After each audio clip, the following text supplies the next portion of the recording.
Good morning, everyone. It's so good to see you all. If you don't know who I am, I'm the youth pastor here at All Saints, and my name is Jake.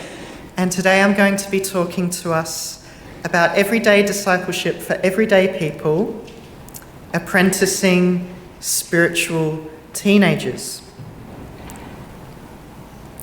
This little story from the Gospel of Luke we just read is an absolute classic. You can probably relate to a time when you yourself, maybe as a child, were left behind by a parent.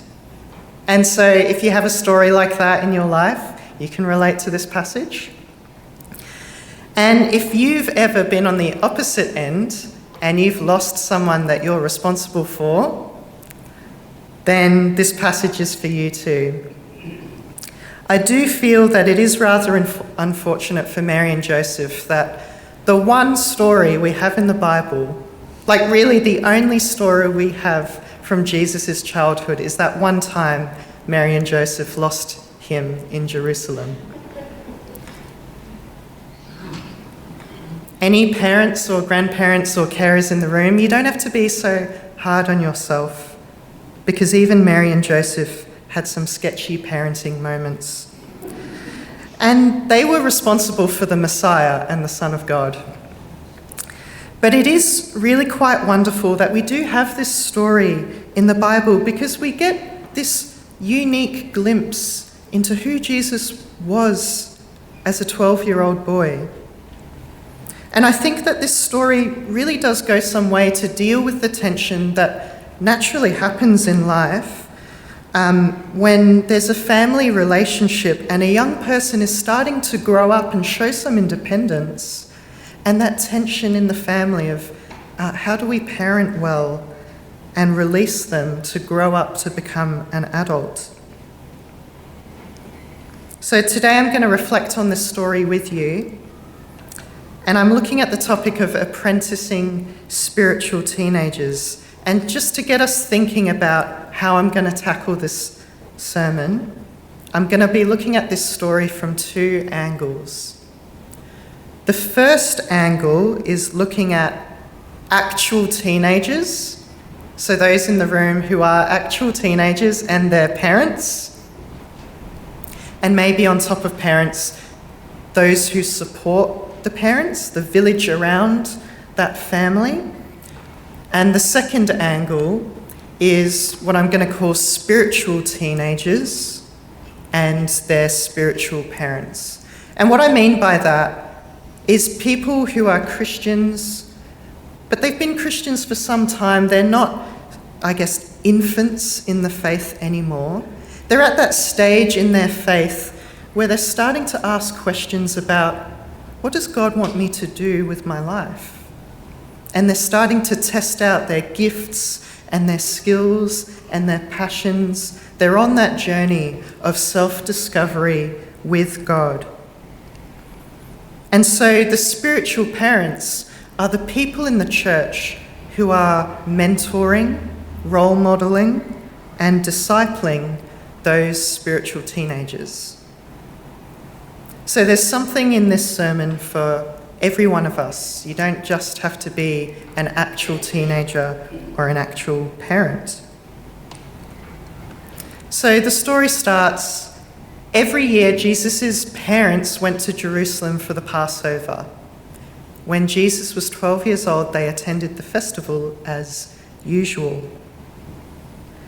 Luke uses a Greek word where it says the parents went to Jerusalem. It's the word go up.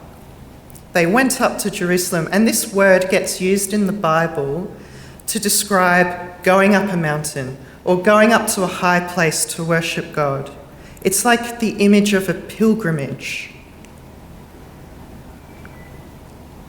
So young Jesus, every year of his childhood and adolescence, he participated in his family's worship of God through the Passover. Every year he heard the story of the Exodus and of God's rescue of his people. Every year he tasted the Passover meal and reflected on God's big story and his own place within it. And every year he reenacted the history of his people, Israel. No doubt this had a really formative impact on young Jesus as he came to understand his own identity and his own mission within this grand story. That one day in his future, he would sit down and have the Passover with his disciples. And he would say, "This bread is my body broken for you. This cup is my blood poured out for the forgiveness of your sins." For Jesus to have grown up into the Messiah, he needed to identify with his people. He needed to hear the stories. He needed to worship God with his family. And for our teenagers and spiritual teenagers in this church, they need this too, to experience the stories of God and to participate in the church's worship year by year by year. Because hearing the big story and placing yourself within that big story, knowing what God has done for you, for the world in the past, what he is doing and what he will do, this is the first step to understanding who you are and where you uniquely fit in with God's story. In a world that's increasingly telling us that to find our true identity, we need to look within ourselves, actually, as we see with young Jesus, the best thing we can pass on to our young people is the story of God and the wondrous things God has to say about them. So for our teenagers and spiritual teenagers in the room, are you participating and immersing yourself in the stories of God? Are you getting involved in the worship of the church? And for our parents and disciples in the room, are you passing on the gospel story? Are you removing barriers so that young people can come and worship and hear the story of God?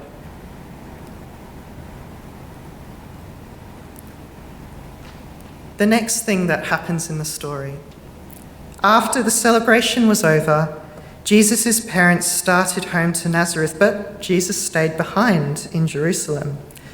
His parents didn't miss him at first because they assumed he was among the other travellers. But when he didn't show up that evening, they started looking for him among their relatives and family and friends. I think the little kernel of wisdom in this part of the story is that Mary and Joseph clearly weren't the only ones who were responsible for young Jesus. But in fact, their relatives and friends, actually the whole town of Nazareth, because the whole town would have just all walked together to Jerusalem for the Passover festival, they were also responsible for Jesus.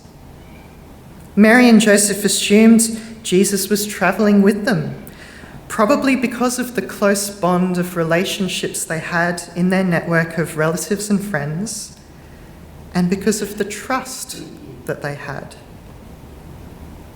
In this whole story, it's important to notice that the text doesn't lay any blame on the parents for what happened.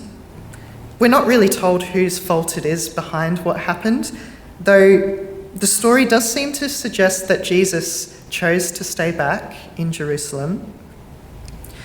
But I think that what the text does reveal is that Jesus' parents certainly gave him a lot of space and a lot of independence within the village community, and that the whole village did play a role in Jesus' growing up.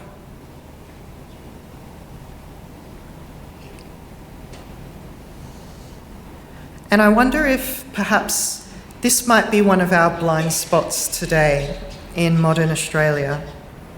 Maybe we've made so much of the nucleus family that we've put all the responsibility on mum and dad's shoulders. And as a community and a society, we've kind of taken a bit less responsibility in our communal role for raising the next generation.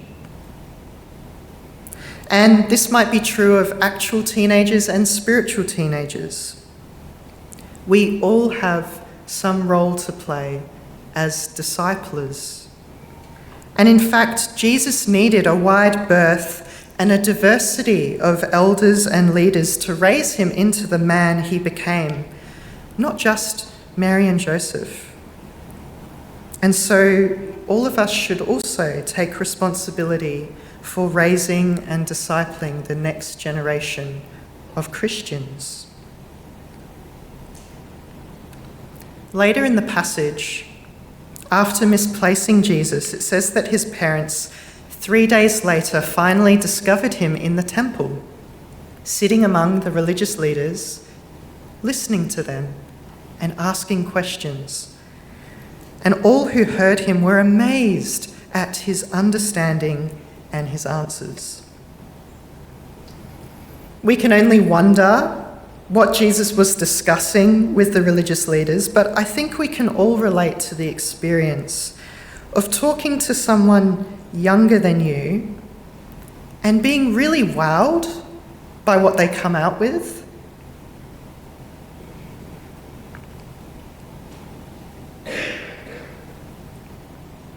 What I think this moment in young Jesus' life shows us is that our young people need safe spaces and free spaces where they can listen to the wisdom of elders, where they can ask their burning questions, and where they can really open up and say what they really think about the important things.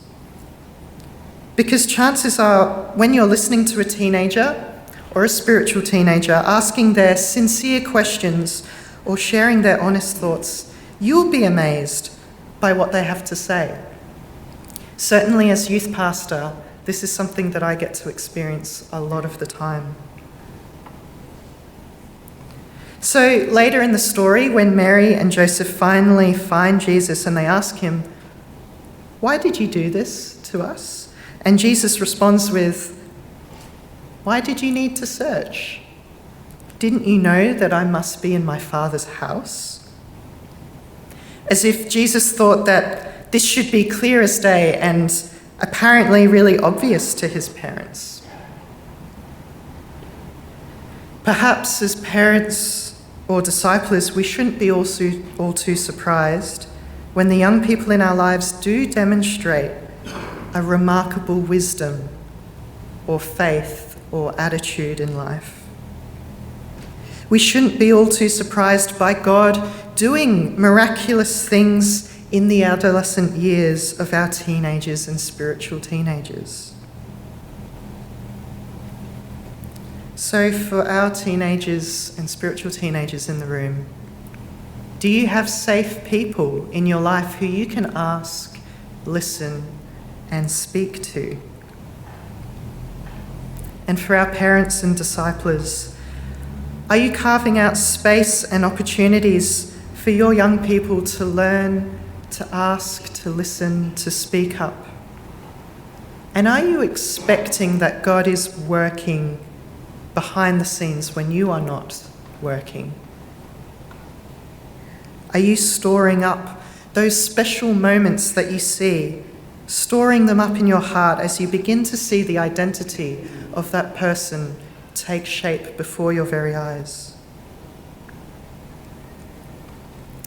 And so moving on, at the end of the passage, Jesus returned to Nazareth with his parents, and he was obedient to them. And his mother stored all these things in her heart. Jesus grew in wisdom and in stature and in favour with all the people and with God. I think that one of the reasons that this whole story is in the Bible for us is because Mary treasured this moment. She noticed the significance of this moment and she passed it on to Luke, the gospel writer. She knew it was significant because Jesus was beginning to show the signs of his identity as the Messiah, as the Son of God. Did you notice in the story that Jesus went missing for 3 days? That it was in Jerusalem, that it was during the Passover festival, and that when he reappeared, he said he was about his Father's business, that he was in his Father's house. Even here at the age of 12, Jesus' identity and purpose is evident, because I think this story is a little nod to his future death and resurrection 3 days later during the Passover festival, when he himself would be the Passover lamb, dying to take away the sins of the world.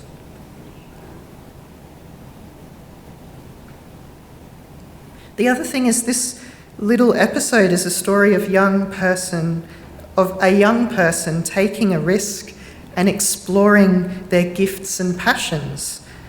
So young Jesus was practicing in this moment, asking brilliant questions and coming up with brilliant answers, something that would characterize his entire ministry and his entire life.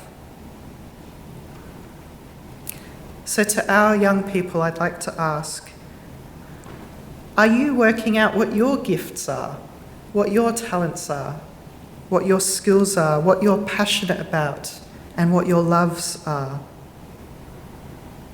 Your adolescent years are the time of your life for doing this. So be brave, try new things, and find out what God has in store for you.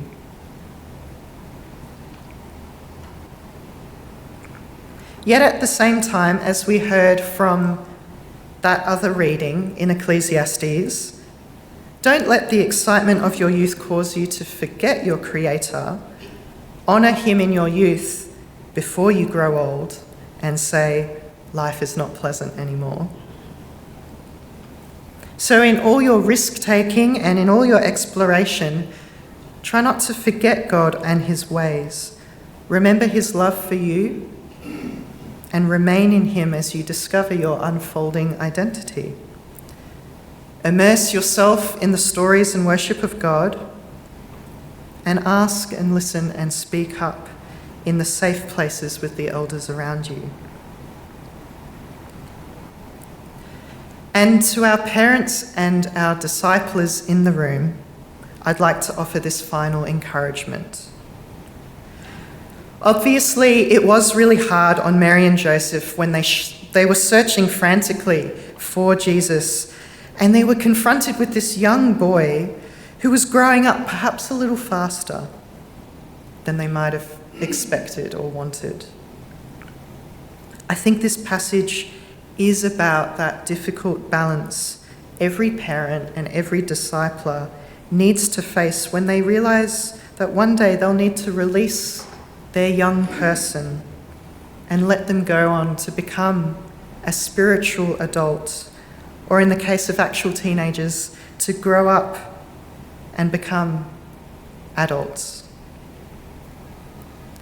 We can't parent and disciple the same young people without realising that if we want what is best for them, one day we will need to let them grow out of their adolescent years and their adolescent faith.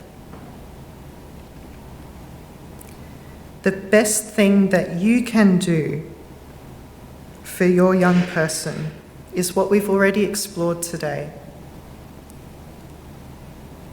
To pass on the story of God, to participate in worship with your young person, to provide spaces for asking and listening and speaking, to trust in the village around you and to lean into their support, and to trust that behind the scenes, God is always at work. If you're doing these things, then you're doing about as well as Mary and Joseph did.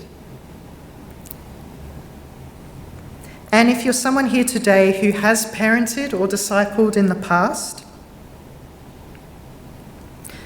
and you can look at this list and you can see that you've done some of these things, then remember that you did about as well as Mary and Joseph did. No parent or discipler is perfect, and this passage makes that clear for us. But God ordains us as imperfect people to raise our young people, to prepare them for life in an imperfect world. Amen.